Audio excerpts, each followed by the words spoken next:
Buonasera, allora stasera abbiamo come ospite Daniele Volpe, una persona che ho conosciuto per tanti anni, un grande stima di lui, fa molto nel livello della formazione, nel livello della cura delle persone con Parkinson e nel livello del sostegno delle associazioni come Parkinson Italia e altri, anche noi. E vorrei ringraziare Daniele che lui è con noi stasera. Allora, lascio entrare altri, così possiamo condividere. Ammetti. Vengono tutti adesso.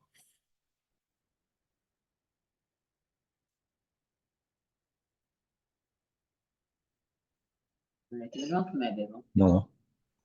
Chiedo scusa, disattivo l'audio. Daniele, tu devi riaccendere, perché sennò non sentiamo più.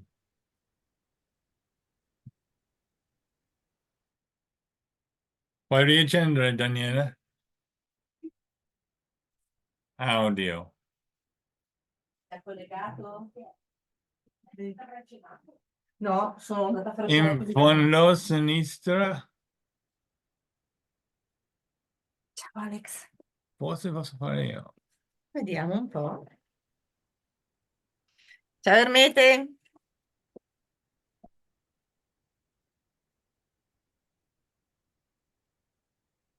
Eh? Ciao, ciao Alex, sono Irene. Ciao, buonasera a tanti amici, Stefano Ghirotti, ciao, Ciao. Guido, e c'è Ciao. Claudia, Angelo, Ciao Guido. tanti stanno nascondendo. Allora, avviso, questo è registrato, se non vuoi essere visto, Dove devi sei? Ciao Gabri. Ciao. Ciao. nascondere. Metti tutti. Ciao Alex, ciao Laura. Ciao. Ciao. Ciao a tutti. Ciao a tutti. Ciao. Ciao. Ciao. Quando avete finito, se poi spegne il micro, è bello sentire ciao, allora vai avanti. Ho perso Daniele. Buona. E tu Lisi, ciao.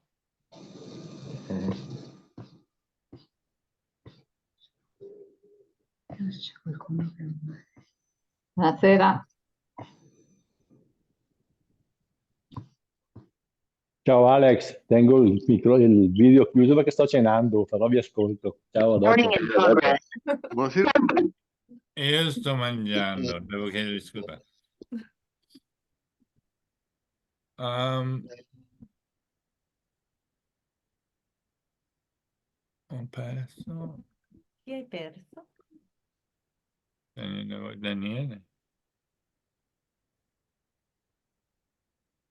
Hai perso Daniele. Deve essere- Ecco Daniele. Eccolo.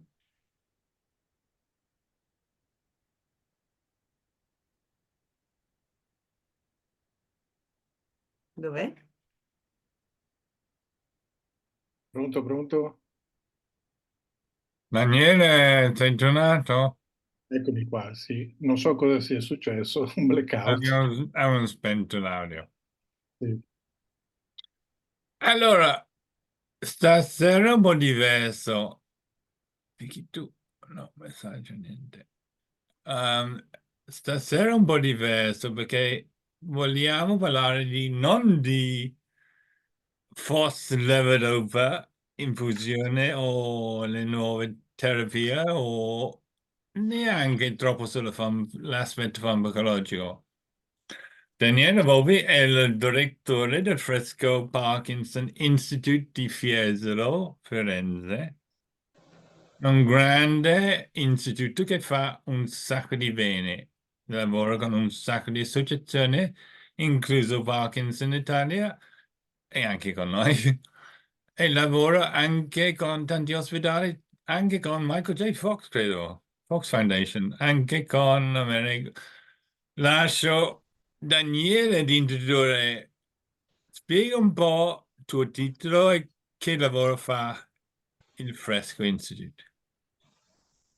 Allora, intanto buonasera a tutti, grazie Alex per il gradito invito, che è sempre un grande piacere partecipare ai tuoi, diciamo, avvenimenti. E allora, molto brevemente, Alex ha introdotto, dunque, ho la fortuna di lavorare per la Fondazione Frisco, che è una fondazione che è stata fondata dall'avvocato Paolo Frisco nel 2015 e con una mission molto molto chiara, molto semplice, che è quella di cercare di migliorare la qualità di vita delle persone con malattia di Parkinson. E per questo motivo ho accettato l'oneroso incarico di dirigere la sua fondazione, perché appunto quando Alex mi ha chiesto che di presentarmi, io dico sempre che sono un umile medico al servizio delle persone, insomma, perché io credo che si possa fare veramente moltissimo in questa malattia, diciamo, cronica degenerativa e che tutti noi sappiamo che sta vedendo un aumento veramente esponenziale nei prossimi anni e quindi, insomma, per forza maggiori dovremo trovare delle soluzioni che siano le migliori possibili, ecco. Quindi questa fondazione eh, ha diciamo, varie pilastri, chiamiamoli così, insomma, si fonda fondamentalmente su un settore che è quello della ricerca, che può essere ricerca di base, traslazionale o ricerca clinica, dove noi inviamo attraverso di grant, delle fellowship, no? Delle borse di studio dei giovani neurologi a formarsi presso il nostro dipartimento, presso la New York University, Dipartimento di Neurologia, dove abbiamo un reparto nostro con schiere di, diciamo, di ricercatori americani che sono appunto che addestrano e formano i nostri giovani neurologi. Stiamo uscendo adesso con una nuova fellowship, penso che sia abbastanza unica, che è quella di formare neurologi nel campo della riabilitazione multidisciplinare e anche, diciamo, fisiatri che vogliono, diciamo, avere un'expertise dei disordini del movimento, dove noi sappiamo che ovviamente non è così curato questo aspetto durante i corsi di specializzazione qui in Italia di medicina fisica e riabilitazione.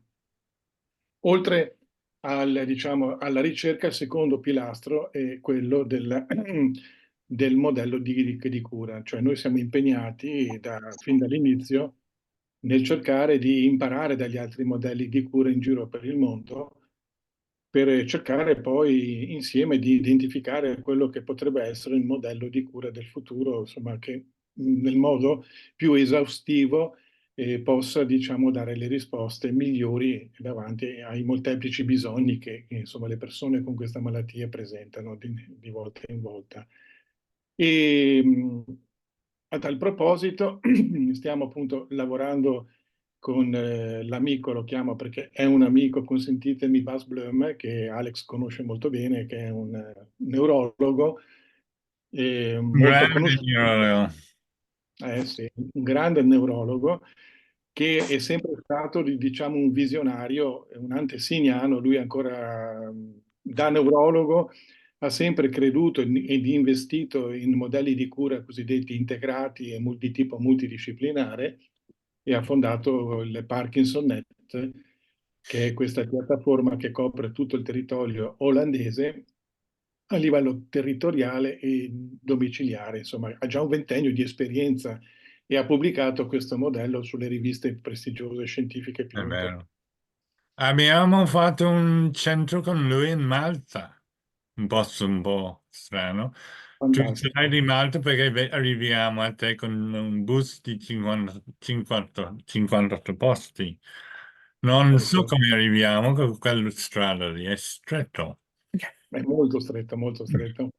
Forse non arriviamo. Ah, No, bisogna trovare il sistema. Troveremo il modo, dai, bisogna sempre essere ottimisti. io, Allora, prima volta ho sentito del tuo nome, non ero collegato con la ricerca. La rivoluzione che sta succedendo nel mondo del trattamento del Parkinson che è veramente una rivoluzione, una nuova modo di vedere le cose. Però ho visto te perché hai fatto una ricerca sulla birra e il ballo irlandese. Dimmi questa storia, come mai hai fatto ricerca sul ballo irlandese? Beh, questa è una bella storia, cioè che insomma, cioè, tutto nasce perché io mi definisco un musicista in primis che come hobby fa il medico, perché ho sempre suonato vari strumenti e sono sempre stato un appassionato di musica tradizionale irlandese, no? Vado da 35 anni, tutti gli anni, anche 6-7 volte all'anno, a frequentare tutti i festivals nei paesi, nelle varie contee, e quindi tutto nacque nel 2010 quando entrai in County Clare, mi trovavo in un villaggio che era composto, lo racconto sempre, ma è vero, era in mezzo al nulla, no? Nella contea del Clare, ed era composto da un rapporto di 20 case e 10 pubs, quindi era questo il rapporto. E lì si riunì con tutti quanti i musicisti che venivano da tutte le parti del mondo a fare session, suonare, a fare quindi la settimana cosiddetta di musica, birra, eccetera. Una sera io mi trovavo in un pub che è famoso, tra l'altro, un pub leggendario che si chiama Posso chiedere di spegnere l'audio per piacere? Così sentiamo meglio Daniele. che mi trovavo in questo pub e stavo suonando insieme a dei amici irlandesi un reel, che è un tipo di tempo molto molto forte, incalzante, e mentre stavo bevendo Non l'ultima sento pinta, nulla. pronto? Mi sentite? Posso Come si fa a chiedere, alzare il volume, dai, Danni?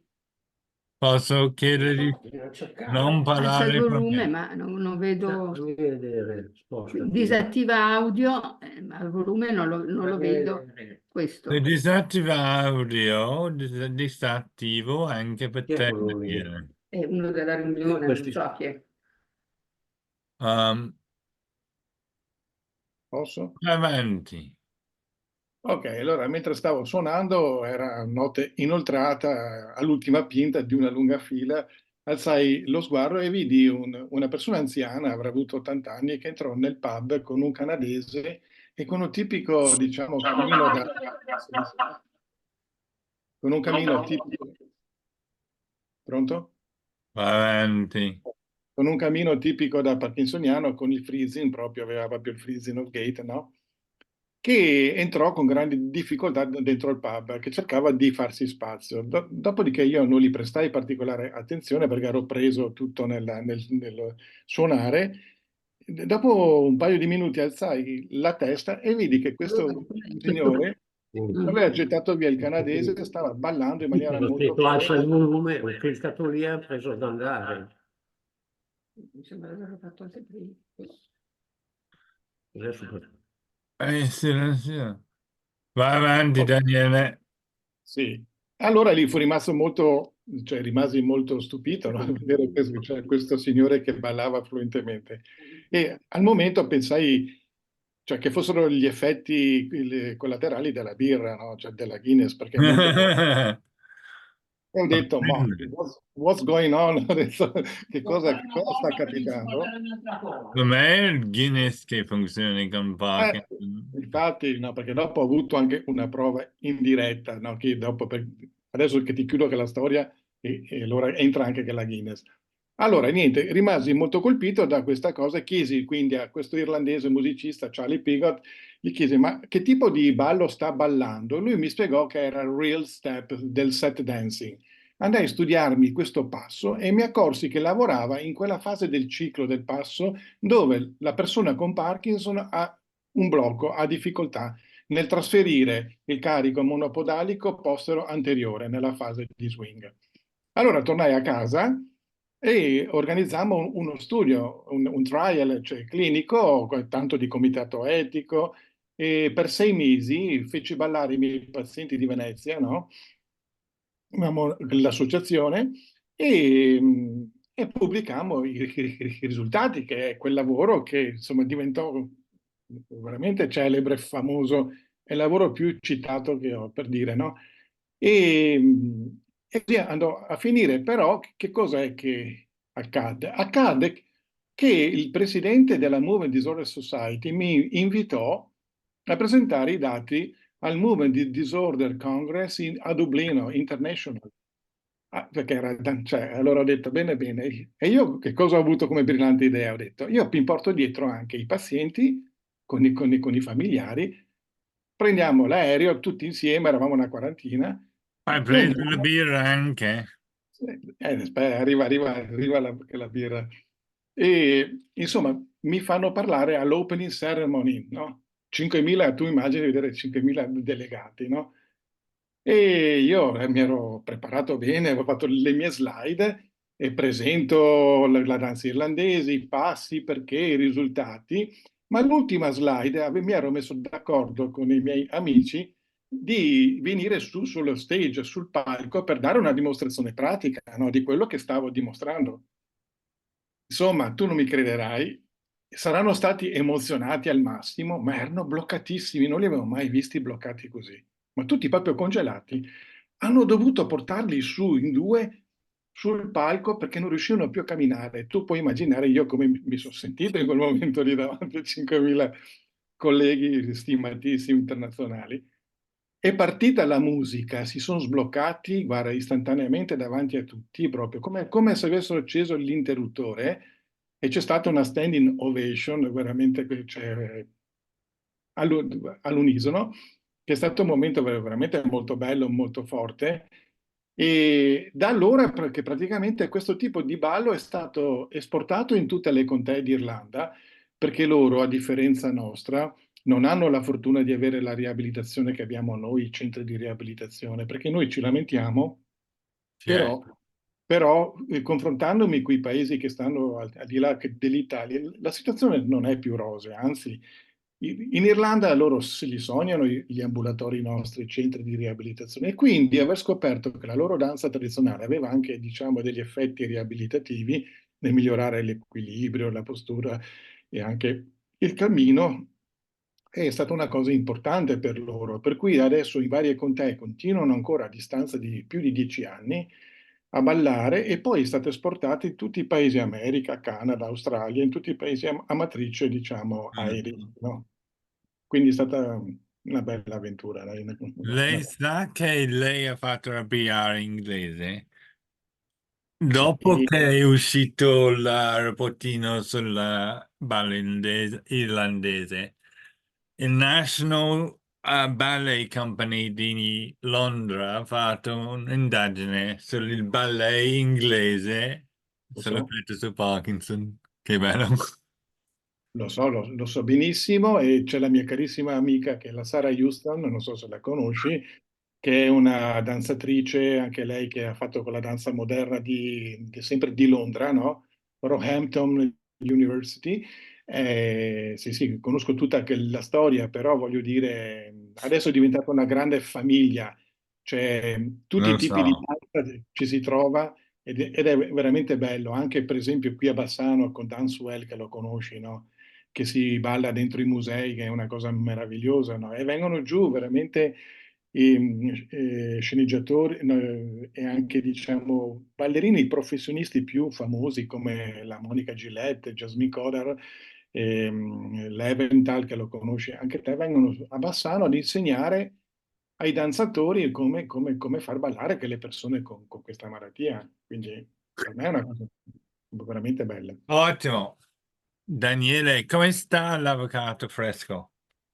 L'avvocato fresco, insomma, è un po'. Oh, mamma mia, è andata via la comunicazione. Questo è interessante. Qualcuno ha condiviso? Ah, no, Che no. ok, che sei tu questo.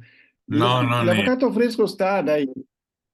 Nestore, Pronto? Che mi senti? Nestore, stai condividendo?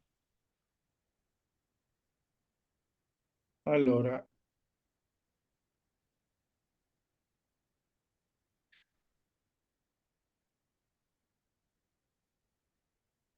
Stiamo solo risolvendo un problema. Parlando di cosa più seria, Gravidona, Santa Margherita, ci sono delle strutture molto importanti qui in Italia che Fresco è fortemente coinvolte, anche con grandi neurologi. Dr. Frazita, mi ricordo benissimo, e tanti altri. Qual è il ruolo di Fresco nel mondo della cura in ospedale, cioè del trattamento delle persone con Parkinson?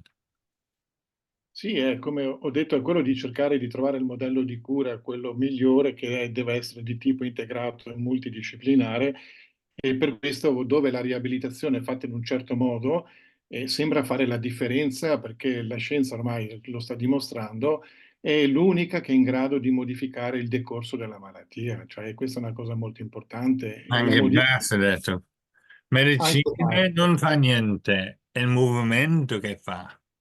Sì, esatto, ma bisogna anche saperlo fare il movimento, perché non è il semplice movimento, eccetera. Però voglio dire, ormai oggi abbiamo in mano gli strumenti per poter intervenire in maniera molto efficace.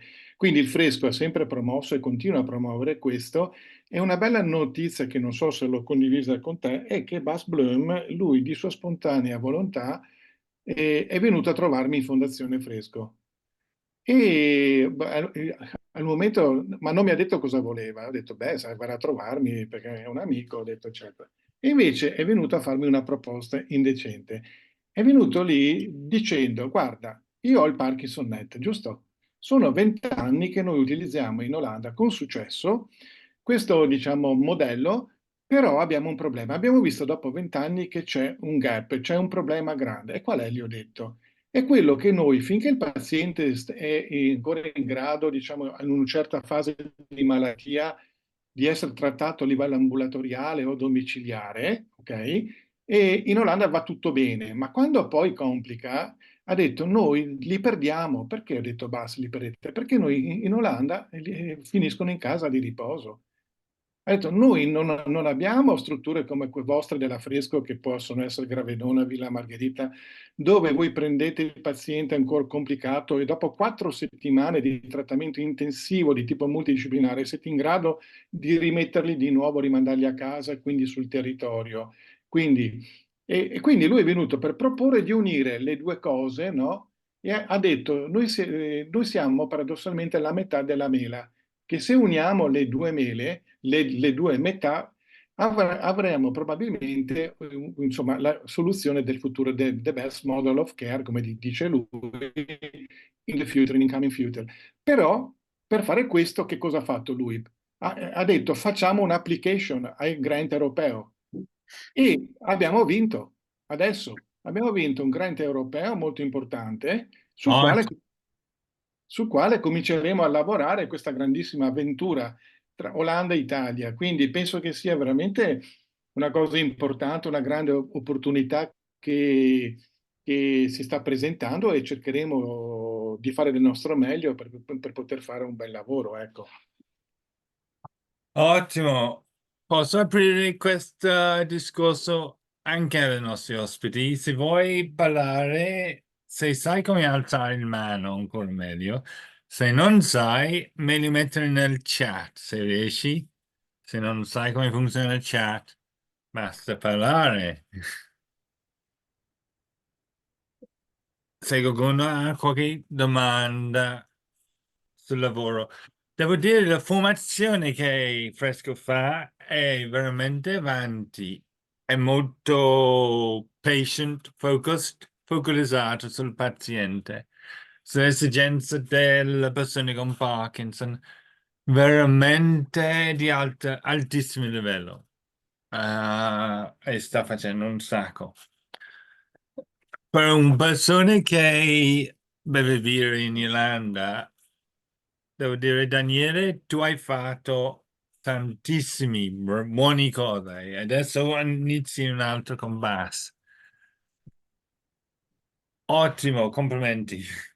No, ma non è che inizio io e basta, inizieremo tutti insieme, qui bisogna unire tutte le È forze sempre insieme, bravo. perché la Mi posta in piace gioco. che parli così. Che la posta in gioco è veramente alta. Una volta tanto che abbiamo l'opportunità di avere anche i mezzi per poter anche supportare tutta questa formazione, perché come hai detto te, e questo è uno dei punti fissi forti della Fondazione Fresco.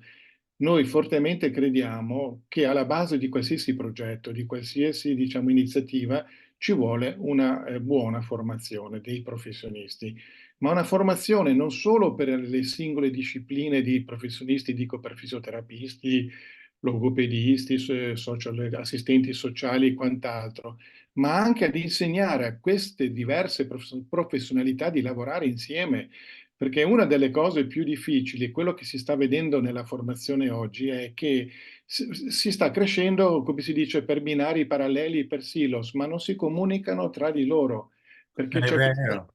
e questo è il punto sul quale noi ci stiamo battendo molto. Un'altra cosa sulla quale noi stiamo adesso investendo e dove credo che non c'è abbastanza attenzione è sulla formazione delle persone con questa malattia, l'utilizzo delle tecnologie che stanno veramente crescendo fortissimo e il mercato ci sta sempre di più offrendo dei mezzi, devices che sono formidabili, però nessuno si è chiesto se le persone che devono usare questi device sono capaci di utilizzarli.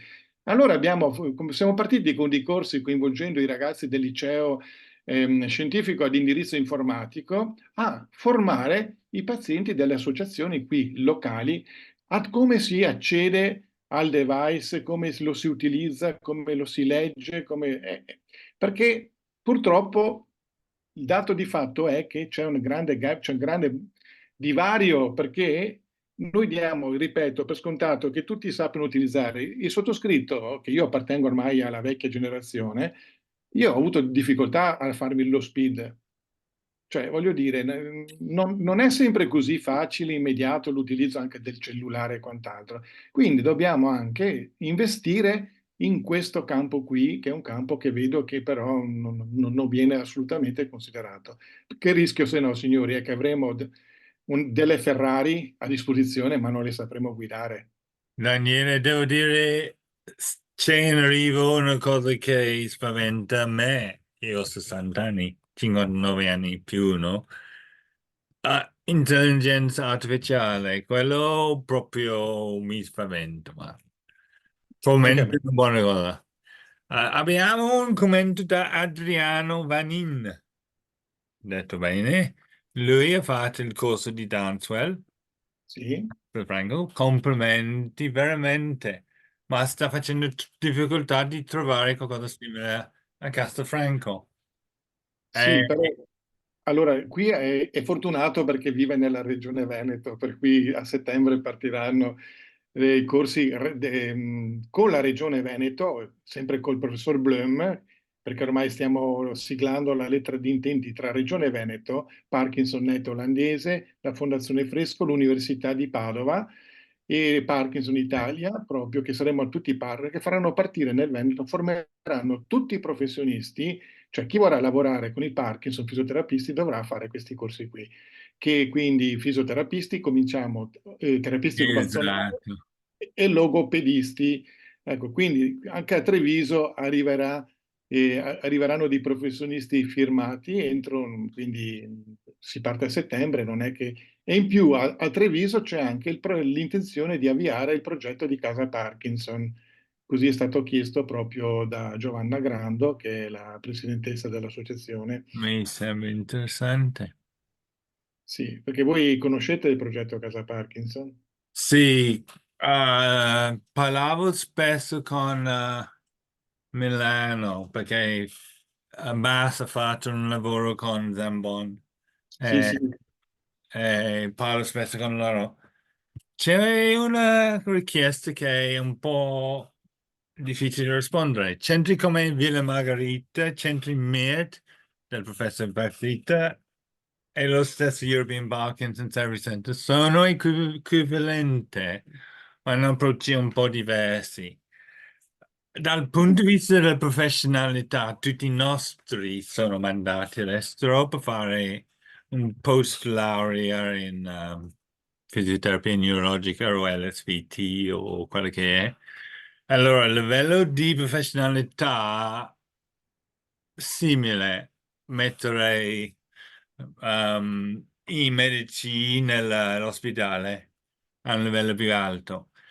Irving Parkinson è molto più focalizzato sulla la mente, il nostro approccio al Parkinson.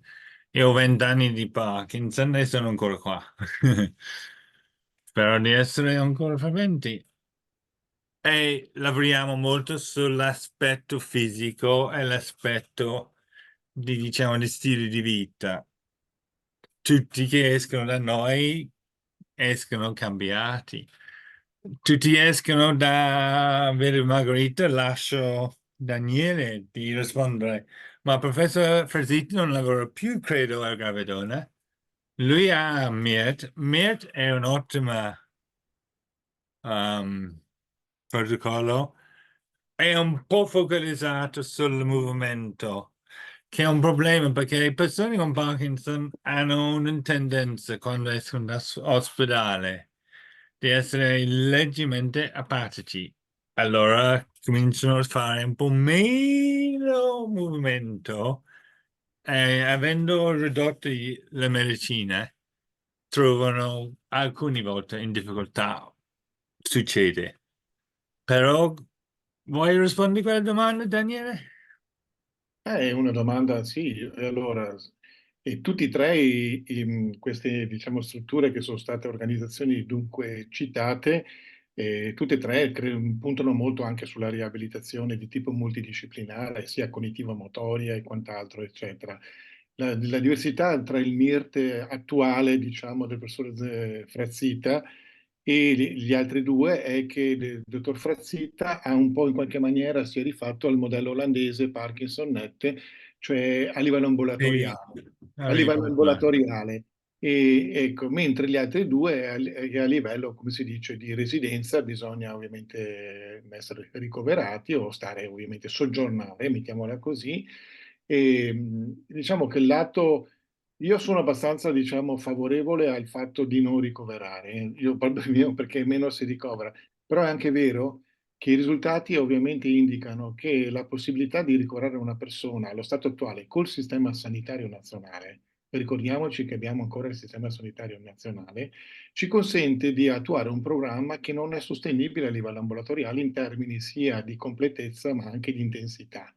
Cioè, voglio dire, quando vengono qui, lavorano 4-6 ore anche al giorno, con non solo fisioterapia, ma fanno anche tutta delle attività cosiddette complete Multilivello. di multilivello, quindi è molto più completo. Ecco, su questo ecco, mi sento di dire questo, ma sono tutti tre, vanno benissimo perché è importante, voglio dire, fare riabilitazione. Questo è il messaggio che vorrei che vi portaste avanti. La malattia del movimento viene combattuta con il movimento, no? E quindi bisogna andare in centri dove abbiano un'expertise, dove abbiano ovviamente conoscenza di questa malattia, che quindi sappiano anche quali programmi anche dunque prescrivere e anche applicare ecco, questa cosa. Anna chiede in Trentino, esistono centri specializzati. Allora, nel Trentino sì, sono stato invitato ad un congresso a parlare ad Arco di Trento, cioè sia San Pancrazio o l'Eremo che ad Arco di Trento, ma poi c'è come centro Parkinson, non è un centro, però c'è il dottor Ferrazzoli che era il braccio sinistro del dottor Frazzita e la dottoressa Ortelli che era il braccio destra e che lavorano a Vipiteno dove hanno come consulente niente po' di meno che il professor Nir Giladi, che è una delle massime autorità attuali, penso che lo conoscerai, Nir Giladi, israeliano, che collabora con loro. Quindi, insomma, sicuramente gente molto, molto qualificata, ecco. Erika, hai alzato il mano. Non so come alzare il mano. Complimenti, hai capito come fanno. Erika, Buonasera, scusate il nome sbagliato, Erika è mia sorella, io sono Samantha. ciao Piacere. Finanza.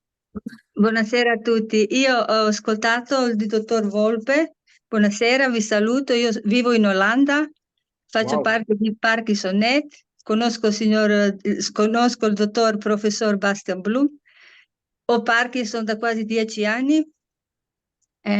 Sentire questa cosa, la collaborazione di Fresco Parkinson Institute con dottor Bloom mi fa molto piacere, perché vi spiego perché qualche anno fa ho chiesto al mio neurologo di andare in un centro di riabilitazione, perché ho tanti amici italiani che conosco con Parkinson, e la neurologa mi ha detto che in Olanda non ci sono, perché hanno detto non servono a niente, perché dicono le persone con Parkinson quando vanno in centro di riabilitazione migliorano, per una volta tornati a casa non è che fanno un altro tipo di vita e loro dopo un mese ricadono lì dove erano all'inizio.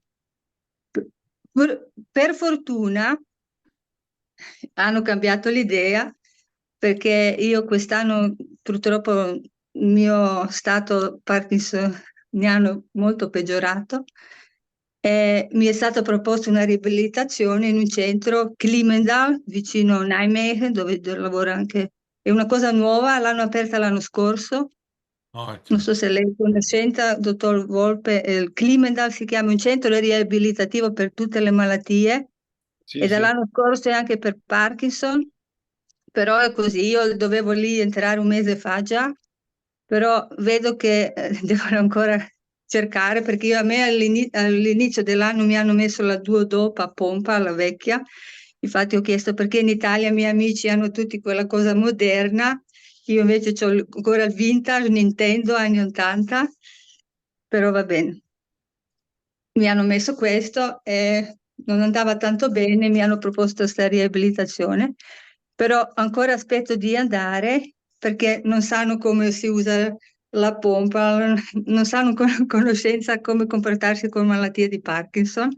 E allora mi hanno detto che sono un paziente un po' speciale, allora devo aspettare che loro fanno ancora i corsi per potermi, come si dice, per poter entrare dentro. Io ho provato a chiedere anche ai centri, mi sono un po' informata anche in Italia se io potessi dall'Olanda venire in Italia, perché in Italia sono tanti centri riabilitativi. Conosco il centro a Boario, lì sono stata con l'associazione Parkinson Sport 2 anni fa, con il signor Ghidotti. Sono stata lì, così ho visto. Bel centro, però guardavo più per andare sì, più di un mese, non so, voglio stare bene, come si dice, non so E adesso noi come facciamo olandese, 2 settimane. come entrare in questo, come poter fare riabilitazione anche in Italia, non avendo perché io non ho l'assicurazione, come si dice, perché in Olanda per avere le cure Parkinson, diciamo i centri, i fisioterapisti, i logoterapisti devono fare tutti parte della Parkinson Net, se no l'assicurazione non ti paga le cure. Anche questo. Adesso non so dall'Olanda come si può venire in Italia. E una delle cose che si vuol fare con BAS è proprio questa cosa qui, cioè proprio di trasferire il modello qui in Italia con un servizio sanitario che è però diverso e diversificato rispetto a quello olandese e anche per rispondere a quella domanda, per esempio, che dice si può venire a Villa Margherita a fare il programma e tornare a casa a dormire? Ma certamente, però se uno torna a dormire a casa, il servizio sanitario ti dice benissimo, ha detto io non ti copro, cioè, se uno vuole usufruire del benefit, no, del servizio sanitario e non pagare le 4 settimane, e deve rimanere dentro, perché loro dicono, beh, allora se puoi andare avanti e indietro, puoi andare avanti e indietro tutti i giorni. Quindi non è più un ricovero, ma è un trattamento in day hospital, quindi ambulatoriale. Però questo di cui lei stava parlando, credo che sia questa che è la strada giusta, cioè di applicare, cioè prendere dal modello olandese le cose migliori, cioè, e portarle qui e noi fare il contrario con loro, perché Bas come contropartita che mi ha chiesto di andargli a aprire Villa Margherita a Nijmegen. Quindi mi toccherà farmi la valigia, andare su, adesso non lo so quando, spero più tardi possibile, perché hanno già trovato una location a fianco dell'ospedale, quello universitario, in mezzo al bosco, hanno già la struttura, però gli mancano ovviamente i contenuti, no? E quindi, come vede, insomma, si sta cercando di collaborare prendendo i punti di forza di ciascun modello, che è quello olandese e quello italiano, per crearne uno che sia quello più esaustivo. Però tutto quello che sta alla base del successo è la formazione, ripeto, sono i terapisti. E rispondo anche a un'altra domanda che ho Assolutamente. visto. Finito le 4 settimane, è verissimo che se uno torna a casa e non fa più nulla, si siede sulla poltrona, nel giro di 3 mesi, e massimo se fortunato 6 mesi, ha perso i benefici ottenuti. E quindi è ovvio che ci vuole, una volta che uno torna a casa, deve fare un mantenimento, quindi deve continuare a fare. E noi abbiamo dei dati interessanti perché i pazienti dimessi da Villa Margherita li mandiamo nella zona di Padova, che è la zona est della regione, e abbiamo già centinaia con follow-up, voglio dire, di qualche anno. Abbiamo visto che se le persone una volta dimesse continuano presso un centro dove abbiamo formato noi fisioterapisti, neuropsicologi e logopedisti e quant'altro, vanno 2 volte alla settimana, fanno 2 ore in cui passano a fare queste 4 discipline, cioè programmi di riabilitazione, mantengono nel tempo gli outcome, nel senso che anche dopo un anno la PDQ-39, che è una scala che misura la qualità della vita, si mantiene ancora, non ha ancora perso dal punto di vista statisticamente significativo. E questa è una cosa importante. Il problema, sapete qual è? No? A me piace parlare sempre molto direttamente, ma in maniera, diciamo, non negativa. Il problema è che questa malattia porta alla non voglia anche di muoversi. Apatia. E quindi bisogna veramente sforzare la persona, chi vive con queste persone o chi se ne prende carico, deve diventare il punteruolo di ricordare ogni giorno, ricordati che devi muoverti, ricordati, perché abbiamo ormai dei dati molto molto chiari, anche con tutti quei device che si registra l'attività motoria a casa, no? Sul telefonino, e nonostante che gli venga prescritto, tu devi camminare mezz'ora la mattina, mezz'ora al pomeriggio, e il tutto viene registrato il movimento a casa. Guardate, pochissimi camminano la mezz'ora la mattina e la mezz'ora al pomeriggio, ma sono veramente pochissimi, nonostante che ci sia la prescrizione, che sia stato detto quanto importante sia, nonostante anche spiegato come deve camminare, in che modalità, non viene fatto.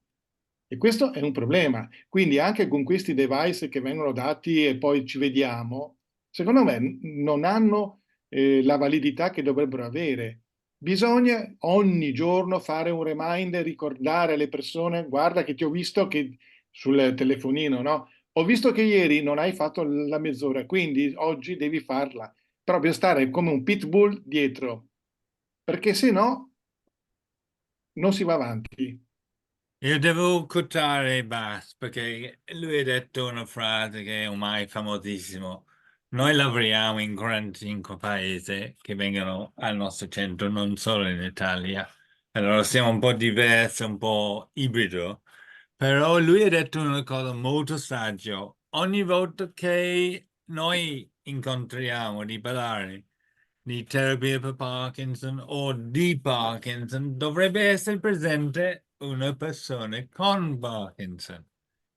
E questa io posso confermare perché persone con Parkinson hanno esigenze speciali, hanno emozione, siamo un po' pigri, mettiamo tutte le parole che vuoi, però siamo persone lo stessi, abbiamo un interesse nel nostro bene, e se riusciamo a fare riabilitazione che dà motivazione a noi a continuare ancora meglio.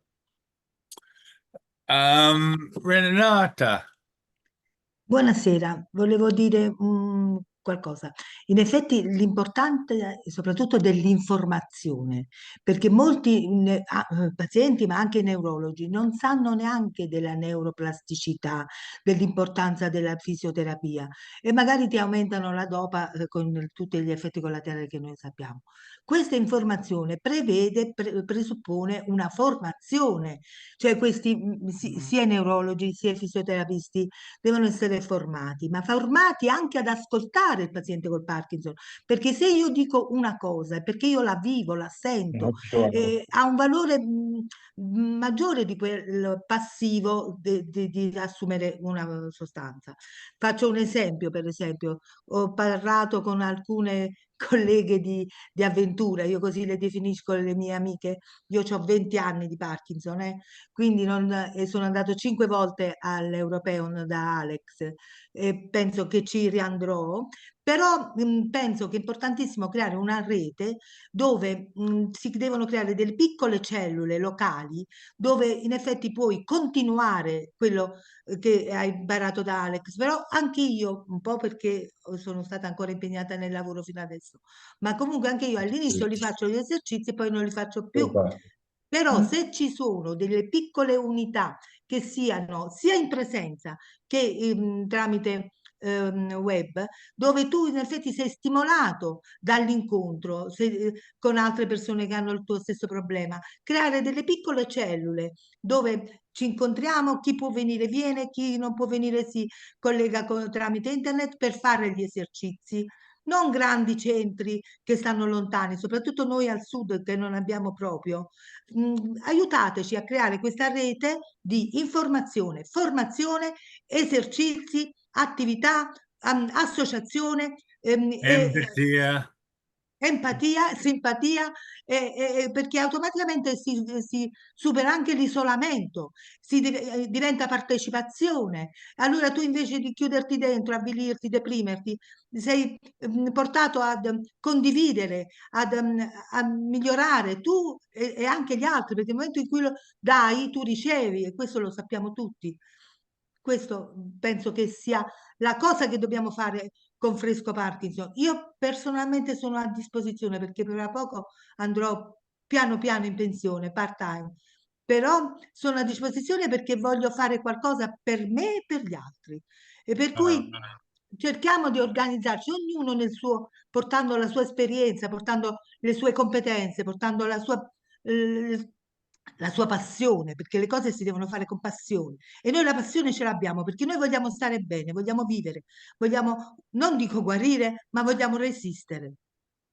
La ringrazio e sono perfettamente d'accordo con quanto ha detto ed è uno dei motivi per il quale la Fondazione Fresco ha sempre investito e sta continuando ad investire nei corsi. Noi, per esempio, c'è questa iniziativa il quarto anno di Non siete soli, no?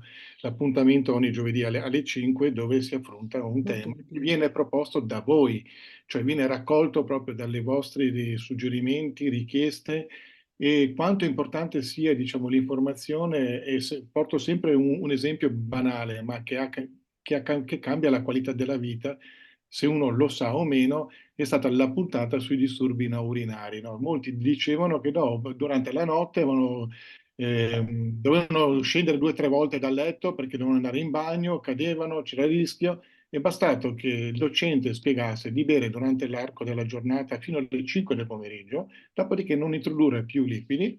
Ma giustamente se uno deve prendere anche la pastiglia che berrà quel sorso d'acqua. E questa cosa ha fatto in modo che le persone arrivassero alla mattina senza bisogno di doversi alzare. Però se nessuno gliele spiega queste cose, chiaramente, però sono piccole informazioni che hanno un impatto grande su quello che è la qualità della vita. E non solo, quindi io anche qui rinnovo, se avete temi che volete che noi affrontiamo, scriveteci, perché noi organizziamo il webinar proprio per voi con il migliore. Ecco, una cosa che ha detto Alex, che mi fa piacere, che organizziamo dei bei corsi e quant'altro, ma sapete qual è il segreto? È molto semplice. È che la Fondazione Fresco è una fondazione libera. Sapete cosa vuol dire libera? Non è vincolata a baronie accademiche, politiche e quant'altro di altra natura. Perché? Perché l'avvocato Fresco ha fatto fortuna negli Stati Uniti, è tornato quando gli ultimi anni della sua carriera in Italia. E quindi noi abbiamo la libertà, che penso che sia una cosa abbastanza rara, di chiamare i migliori relatori per quell'argomento, il migliore, senza paura di andare a offendere l'accademico e no, tu dovevi chiamare quell'altro. Perché questo è uno dei problemi della formazione qui in Italia. Quindi questa semplice formula di poter chiamare a parlare di quell'argomento quello che ne sa più di tutti è quello che fa di quell'avvenimento, di quell'evento formativo, un evento buono, di qualità, che quindi dà delle informazioni corrette. Scusate se vi dico questo, ma sono cose secondo me importanti, sono cose importanti. Per cui molto volentieri, se avete anche lei, se vuole, cioè, che ci scriva, noi siamo a disposizione, come ripeto, vostra, perché la nostra mission è proprio questa. Guarda. Elisabetta scrive: è difficile trovare fisioterapisti specializzati in Parkinson. Eh sì, e questa è una delle ragioni per le quali che partiremo con il professor Bloem, proprio per formare tutti i fisioterapisti, no? Certo. Certo. Noi abbiamo un programma che abbiamo fatto un po' con te anche, Sì, sì. ormai è stato rimodulato e abbiamo fatto fino adesso 800 fisioterapisti, ma ci sono tanti in Italia. Ma ce ne sono tanti, sì. E c'è ancora molto che da fare, quello sicuramente. In Toscana ci sono centri che fanno riabilitazione per Parkinson con licenza.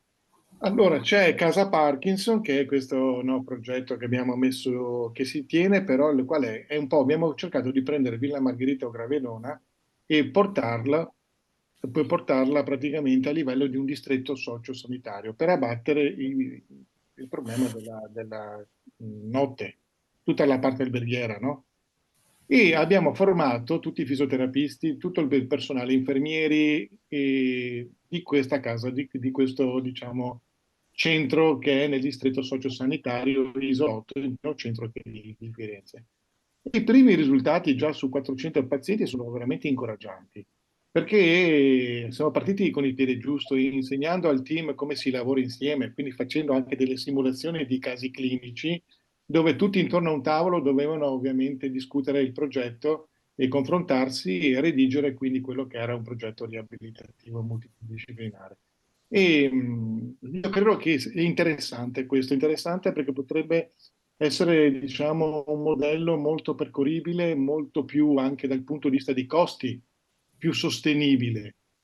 È molto più sostenibile. In più abbiamo anche dei geriatri che fanno parte dell'equipe con gli infermieri che vanno a casa dei pazienti.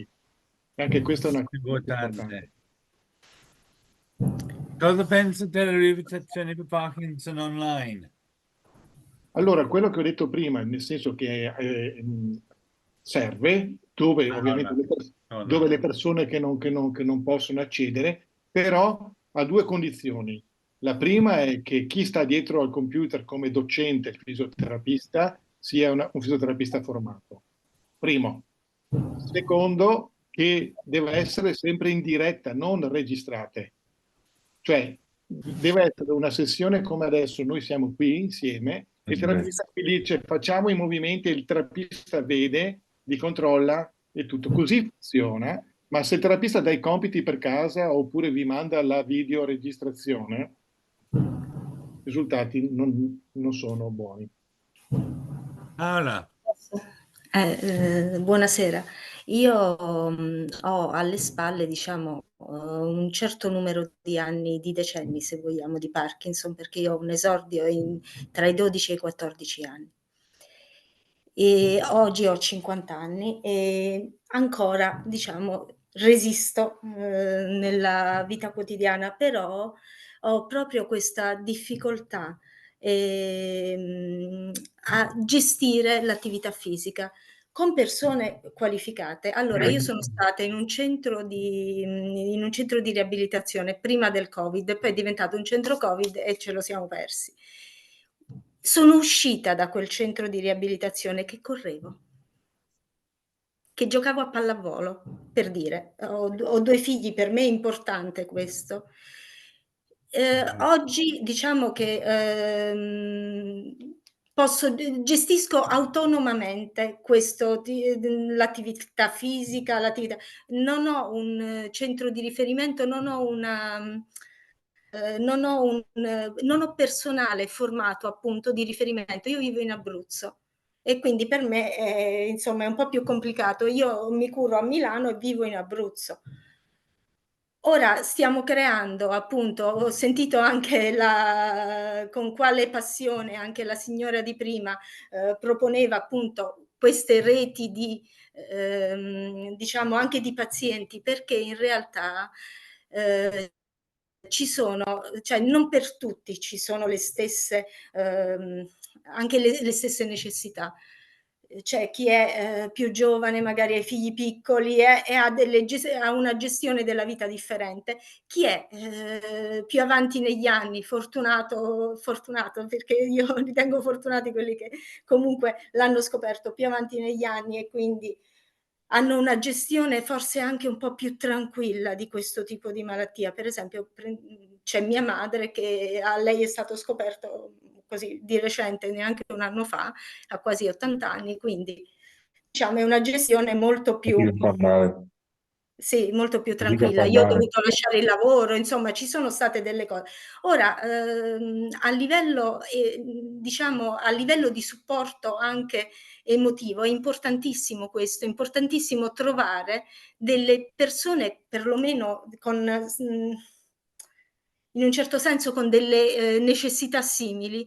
Noi più giovani del centro Parkinson, dove appunto a cui faccio capo io, abbiamo creato una rete per fare ginnastica insieme, però non abbiamo una persona che ci guidi. Abbiamo creato un server su Discord semplicemente perché è l'unica possibilità che abbiamo per poterci vedere e vedere i video. Ma veramente sta tutto al buon cuore delle persone, allora abbiamo questi collegamenti tra varie persone di varie parti d'Italia. In effetti anche il collegamento online potrebbe essere gestito conoscendo alcuni, diciamo alcune tipologie, perché ecco, per esempio in questa situazione non ci si potrebbe vedere e vedere video e diventerebbe molto più complicato. Per esempio con un server su Discord si riesce a gestire tutto questo, me l'ha insegnato mio figlio, non è una questione sono cose che piano piano quando servono si raccolgono. Però è questo l'handicap veramente grande, che non ti permette di gestire la tua vita in maniera, ecco, per esempio lei ha parlato del ritmo, ha parlato della danza, ha parlato Esatto. Sì. Stiamo scusi? un po' corto sul tempo. Posso chiedere a Daniele un commento? Intanto che mi complimento perché sono queste, diciamo, le parole che ci danno forza a noi. Cioè, queste richieste proprio di aiuto da una parte, ma anche proprio la forza di combattere e di andare avanti, perché questa è la giusta, diciamo, attitudine, si può dire, per vincere. Io descrivo il Parkinson come un toro nero che viene avanti. Ho questa immagine, eccole. Abbiamo due alternative: o lo prendiamo, lo affariamo per le corna e lo contrastiamo, oppure lui viene avanti. E sentire che le persone, voglio dire, come lei, che hanno questa, diciamo, forza, eccetera, no, è veramente bello ed è importante, ed è questo lo spirito giusto. Ma vede, la questione è che la malattia in sé è una questione da medici. A noi interessa la vita. La Esatto. malattia in sé è una questione No. da medici. Io lo dico sempre al mio medico. Lei, l'idea, il suo obiettivo è guarirmi. No, il suo obiettivo deve essere guarirmi. No, Ma no. per quanto riguarda me, a me non interessa, non è cosa mia. No, A me il interessa mio vivere. obiettivo non è guarirla, no, il mio obiettivo è vederla Esatto. stare bene e migliorare la sua qualità della vita, che lei abbia la vita più normale possibile. Quello è il mio obiettivo, mi perdoni, mi perdoni se quello è il mio obiettivo. Anche il L'obiettivo della mio. ricerca dovrebbe essere, ma fondamentalmente non è il mio obiettivo. Il mio obiettivo è proprio quello che sta dicendo lei: gestire la malattia nella vita quotidiana. Io voglio poter mettere i tacchi e lo sa una cosa? Quella questione del ritmo che diceva lei mi ha permesso di utilizzare ancora i tacchi. Li utilizzo col bastone, ma io utilizzo ancora i tacchi. Brava. Perché gestendo appunto il ritmo, con le scarpe basse ho episodi di freezing. Con i tacchi no. Brava. Perché cammino secondo un ritmo, E lo stesso con altre cose. Diciamo che ci sono anche dei trucchi che ci si scambia quando si crea una rete di Informazione. informazione. Informazione. Esattamente, Tra di esattamente. noi, le nostre esperienze sono importantissime perché Sì. si possono arricchire l'uno con l'altro. Ne sono convinta. C'è una domanda che è stata fatta. È possibile avere informazioni su Gravedona? Cioè, non ho Credo capito. di sì. Cioè, scusa, che cosa hai detto? Se è possibile avere informazioni su Gravedona? Mm. Cioè, ma di che tipo di informazioni? Cioè, Credo che un sito web andrebbe bene. cioè, come andare a Gravedona? Beh, è semplice, o andate nel sito dell'Affresco e lì vedete anche, io ho visto un'altra domanda, questi webinar, questi appuntamenti di giovedì non siete soli, no? Che abbiamo, allora in diretta ci sono 150-200 persone mediamente, però vanno a vederla durante la settimana 1600 persone, che vuol dire insomma che viene seguita molto. Ed è quindi trovate tutte le informazioni sul sito della Fresco, insomma, sul website, eccetera. Su quello sicuro. Ok. Tutti dicono sono contenti della collaborazione fra Bass e Fresco e Bass ha tanti contatti qui in Italia e una versione aperta alla collaborazione. E Fresco ha la forza di portare avanti questo concetto. Allora, arrivando verso il 21, devo chiedere scusa perché Daniele ho solo pagato per un'ora. Con una Eh, birra, con una birra. una birra. Posso fare una domanda? Sì. Vai. Chiedevo al dottor Daniele, dal punto di vista della ricerca di una cura definitiva, la Fondazione Fresco fa nulla, tutto Allora, bellissimo, logopedia, sì, fisioterapia, allora, tutto bello, però mi sa che si sì, allora noi abbiamo tutte le linee di ricerca, proprio la ricerca è tutta dislocata, gran parte presso l'NYU, la New York University, dove abbiamo molte linee di ricerca sia nel campo farmacologico, ma anche, voglio dire, sulla genetica, sull'alfa-sinucleina. Abbiamo per esempio a Perugia, un centro molto, e quindi si stanno facendo insomma, dei passi molto importanti anche nel cercare di trovare una cura che al momento attuale però non possiamo sbilanciarci, dare false informazioni, però stiamo muovendoci molto. ci sono ricerche molto estese sulla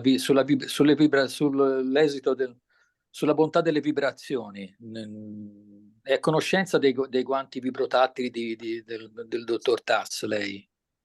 Allora, conosco quel settore lì perché, come ripeto, i neurologi dunque utilizzavano i neurofisiologi, quindi le vibrazioni meccaniche prevalentemente vibratorie per studiare dunque il sistema nervoso. Però detto questo è per dire, si sa oggigiorno che nella malattia di Parkinson ci sono delle problemi per quanto riguarda ovviamente il processamento delle informazioni sensori motori, ma anche di tipo proprio accettivo ai vari livelli del sistema nervoso centrale in particolar modo. Per cui ha un significato, cioè servono per potenziare l'effetto per il segnale dalla periferia al centro che non arriva normale, non arriva più piccolo, più ridotto in ampiezza e anche in velocità. Per cui c'è tutta una produzione scientifica di lavori che documentano l'efficacia dell'utilizzo delle vibrazioni meccaniche focali dunque in questa malattia del Parkinson. Quindi nello specifico i guanti non li conosco, però insomma non è un trattamento nuovo, ecco. Devo chiudere con due quotazioni. Una è da Paola, ci offre un esempio di resilienza e resistenza al Parkinson, che apre il cuore. Bella questa frase. Non Bello. mi ricordo chi ha fatto, sarà scritto Stefano Girotti. Sono d'accordo con Stefano. Voglio dare un'altra frase. Se tu perdi la gioia di vivere e la voglia di vivere, perdi l'ultima speranza. queste non sono mie parole, ma sono prese dalla Bibbia, dai Salmi, per chi interessa. Ma veramente continuare ad avere la gioia di vivere. Speriamo bene sul progetto di Bass e Fresco, che sono i migliori che possono esistere per fare questo progetto. Avranno il sostegno di Parkinson Italia, AIP, presumo, e anche altre organizzazioni, incluso European Parkinson.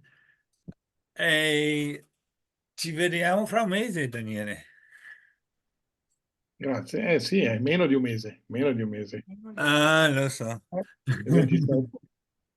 Ok, chiudiamo qua. Mi dispiace che ci sono... No, dai, Pippo, dai, veloce. Pippo, Pippo è scappato. dov'è Pippo? Va bene, chiudiamo qua, ragazzi, perché non vorrei esagerare.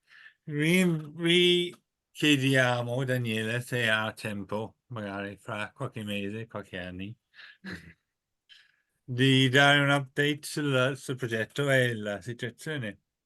Molto Grazie volentieri. mille, molto Grazie. interessante. Grazie a voi Grazie. e buona serata a tutti. Buona serata, grazie. Grazie, buonasera. Ciao Stefano. Grazie a tutti.